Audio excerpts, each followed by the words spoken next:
Olá, eu sou Camila Duarte da Silva, R1 do Serviço de Cirurgia e Traumatologia Bucomaxilofacial do Hospital Municipal, professor Dr.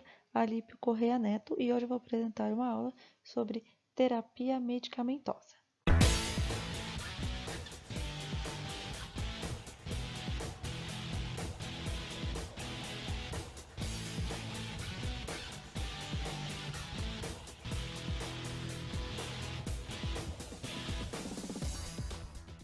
A aula vai abordar um pouquinho sobre analgésicos, anti-inflamatórios, antimicrobianos, um pouquinho sobre as interações medicamentosas entre algumas dessas classes de medicamentos e, por fim, as referências utilizadas.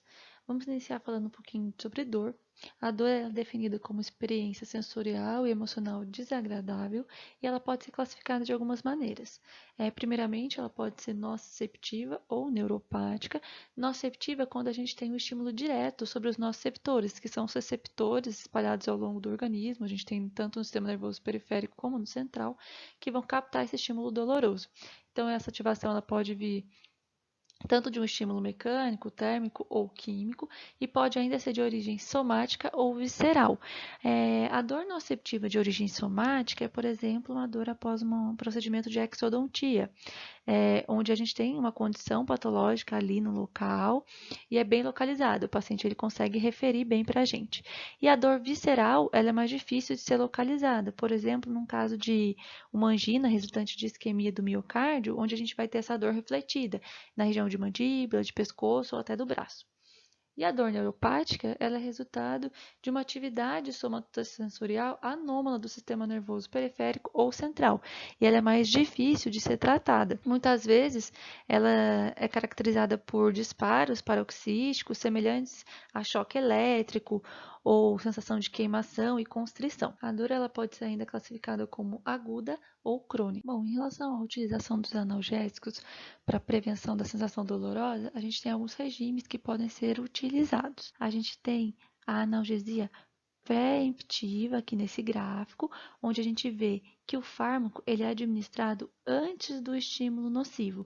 Um exemplo de uma prática que a gente faz muito é a utilização de um corticosteroide previamente a um procedimento cirúrgico. A gente tem também a analgesia preventiva, aqui nesse gráfico, onde a gente verifica que o fármaco é administrado imediatamente após ao estímulo nocivo, sem que tenha passado o efeito da anestesia, ou seja, o paciente ele ainda não sentiu dor. Esse tipo de analgesia pode ser seguido por dose de manutenção no pós-operatório por um curto período de tempo. E a gente tem também analgesia perioperatória, aqui nesse gráfico em C, onde a gente verifica que seria a união da analgesia preemptiva com a preventiva, em que o fármaco ele é administrado antes do estímulo nocivo e após o estímulo nocivo mantido no período imediato e em curtas doses num período a curto prazo. Em relação aos analgésicos, eles podem ser classificados como analgésicos opioides e não opioides, e a gente vai falar um pouquinho sobre cada um deles. Os analgésicos opioides, eles têm esse nome porque derivam do ópio, que é derivado da flor da papoula. A gente tem opiáceos, né, que são substâncias alcaloides contidas nesse ópio extraído da papoula, que são como se fossem os opioides naturais, que são a morfina e a codeína. E a gente tem os opioides, que são substâncias endógenas ou exógenas, naturais ou sintéticas, que vão se ligar aos receptores opioides, os mesmos ao que se ligam a morfina e a codeína no sistema nervoso central. Os opioides, eles agem no sistema nervoso central através da ligação em receptores opioides específicos. A gente tem os receptores Mi, os receptores kappa, receptores delta, sendo os Mi o de maior significância para o efeito que a gente quer analgésico. A partir da descoberta desses receptores opioides, levantaram algumas questões sobre o significado biológico, o que estimulou a pesquisa que levou à descoberta de peptídeos opioides endógenos, que são as endomorfinas, as endorfinas, as encefalinas e as dinorfinas, que desempenham o papel dos opioides e que são naturais do nosso organismo. Bom, os analgésicos opioides, eles desempenham efeitos farmacológicos em diversas regiões do organismo, alguns dos quais são desejáveis e outros não. Em relação ao sistema nervoso central, eles vão proporcionar a analgesia, sedação, a sensação de euforia, ou seja, a sensação de bem-estar. Pode também provocar a sensação de disforia, alucinações, tolerância e dependência. O sistema cardiovascular vai provocar uma discreta bradicardia pela redução do tônus simpático, efeito direto sobre o nó sinoatrial, vasodilatação periférica, que é gerada pela liberação da histamina. Em relação ao sistema respiratório, um sintoma adverso mais relatado em relação aos analgésicos opioides, que é a depressão respiratória, mediada aí pelos receptores Mi, que são localizados no centro respiratório do tronco cerebral, e por isso alguns analgésicos opioides, como a fentanila, são utilizados na anestesia geral, supressão do reflexo da tosse. A codeína aí é um fármaco que vai promover isso, suprimindo a tosse, tanto quanto a morfina. Porém, ela possui uma menor potência analgésica se comparada à morfina. No sistema gastrointestinal, a gente vai ter ativação de receptores opioides localizados na zona quimiorreceptora de gatilho do vômito, e isso pode desencadear náusea e vômito quando na utilização desses fármacos, e o aumento do tônus da musculatura lisa e a redução da motilidade vão resultar em um retardo na absorção e o aumento na pressão do sistema biliar. Isso é chamado de espasmo do esfíncter de Oddi. Por isso que esses analgésicos, às vezes, eles não são muito recomendados para pacientes que tenham pedra na vesícula, por exemplo, que pode gerar muita dor. E no sistema gastrointestinal vão provocar a constipação. Em relação à reação pupilar, em doses terapêuticas, a morfina e a maioria dos opioides, eles vão produzir a miose nos seres humanos. Isso é resultante de um efeito central mediado pelo nervo oculomotor e não de uma ação direta sobre a musculatura circular ou radial da íris.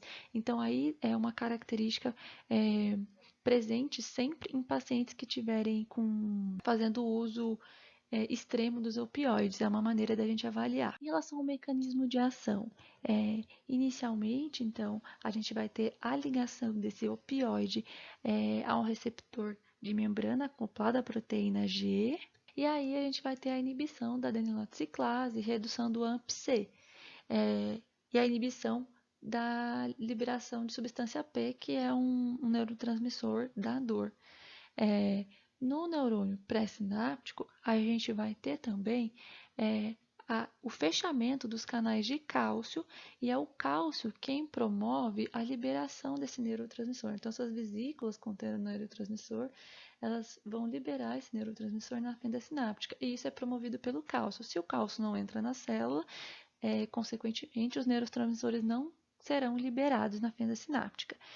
E no neurônio pós-sináptico, vai promover a liberação dos íons potássio para o exterior da célula, promovendo uma hiperpolarização da célula nervosa, fazendo com que ela não consiga despolarizar e gerar o impulso nervoso para a sensação de dor ser compreendida no sistema nervoso central. Aqui a gente tem, então, alguns exemplos de analgésicos opioides, as suas doses terapêuticas, as vias de administração, a duração e a possibilidade de dependência. Na aula, eu vou abordar alguns que são mais utilizados corriqueiramente na nossa prática diária.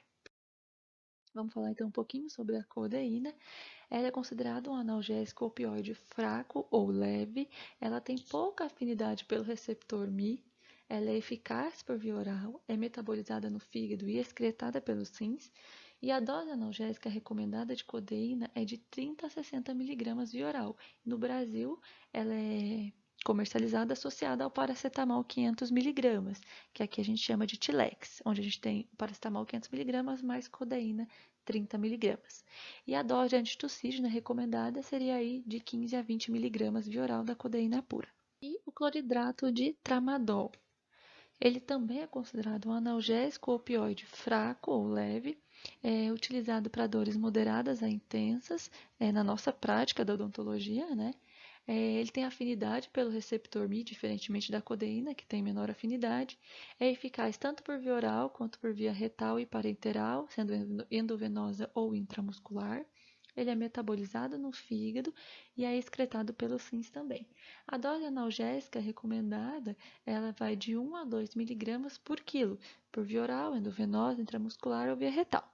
E ele é muito bem indicado para para a dor pós-operatória, ou seja, para aquela analgesia preventiva. Os opioides, eles possuem fármacos antagonistas que são capazes de se ligar àqueles receptores de membrana, aqueles receptores opioides, e promover o bloqueio da atividade desses fármacos. Dentre eles, a gente tem a naloxona, que é não eficaz se administrada por via oral, e por isso ela tem que ser administrada por via parenteral. Ela tem início de ação quase imediato e uma curta duração de ação. Então, ela é muito bem recomendada para quando a gente tem uma intoxicação aguda pelo uso dos opioides, promovendo então aquela depressão respiratória em que o paciente ele vai ter dificuldade de respirar sem auxílio. A gente tem também a naltrexona, que ela é eficaz por via oral e tem uma duração de ação mais prolongada se comparada à naloxona. Uma dose única por via oral pode suprimir os efeitos dos agonistas opioides, ou seja, dos fármacos opioides, de 48 até 72 horas. Então, ela é utilizada por um prazo maior.